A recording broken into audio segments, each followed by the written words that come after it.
Dara binabawalan na pala. Ito ba ang dahilan bakit matagal nang hindi na i-update si Dara? Yan ay atin nang malalaman mamaya mga kalingap.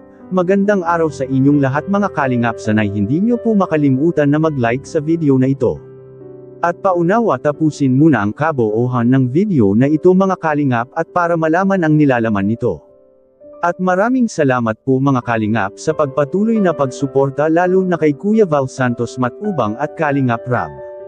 Dara pinagbawalan pala. Naging masaya ang pagbalik bisita nila Kalingap Rab doon kina Dara mga kalingap dahil sa ginagawa nila Kalingap Rab na nagpapa-audition ng leading man para kay Dara mga kalingap. At sa mga ginagawa ng K-Boys ay kahit ni isa ay walang nagugustuhan si Dara mga kalingap. Ngunit ang lahat ng ginagawa nila ay pampo good vibes lang po sa lahat dahil sa sinubukan lang naman ito ni Kalingap Rab ang ganun baka sakali na pwede bang ma-love team si Dara mga kalingap. At napunta na nga ang atensyon ng mga K-Boys sa lola ni Dara mga kalingap. Dahil sa walang nagustuhan ang Kalingap Angels na si Dara sa lahat ng nag-audition dahil sa matatanda at para na rin niya itong kuya at tito niya. Ang sabi ng karamihang viewers na sumusuporta kay Dara mga kalingap na si Dara lang talaga ang walang love team sa lahat ng Kalingap Angels. Isa rin ba ito sa dahilan kung bakit hindi si Dara madalas na nakikita ngayon? Well, yan ang ating sasagutin mamaya mga kalingap. Mabuti na ang kalagayan ni Dara ngayon mga kalingap dahil sila ay mayroon ng magandang bahay at maayos na nakakapag-aral si Dara sa kanyang paaralan ngayon.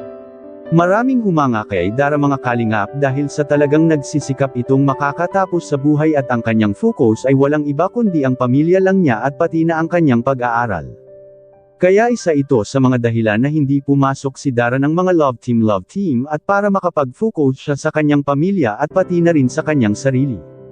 Dahil sa alam naman nating lahat mga kalingap na si Dara na ang naging tatay at nanay ni Bea simula nang iniwan sila ng kanilang mama mga kalingap. Kaya hindi talaga si Dara makukumbansi kaagad na magkaroon ito ng ka-love team mga kalingap. Dahil sa inaasahan siya ng kanyang kapatid na si Bea. Lalo na ngayon mga kalingap na ang tatay ni Dara ay wala na naman sa piling nila ngayon at si Dara na naman at ang kanyang lola doon sa bahay nila ang nakatira ngayon. Mabuti na lang at nandyan si lola para kina Dara mga kalingap. Dahil sa hindi maiiwasan sa lugar nila Dara mga kalingap na may magbabalak talaga ng hindi maganda. Dahil sa nasa sulok at lalo pa na nakikilala na sila Dara ngayon mga kalingap at lalo na kung malalaman ng mga masasamang tao na sila lang dalawa ni Bea ang nakatira sa bahay na iyon. Kaya malaking tulong ang nasa samahan si Dara ni Lola ngayon mga kalingap dahil hindi lang sila ang tao sa bahay na iyon.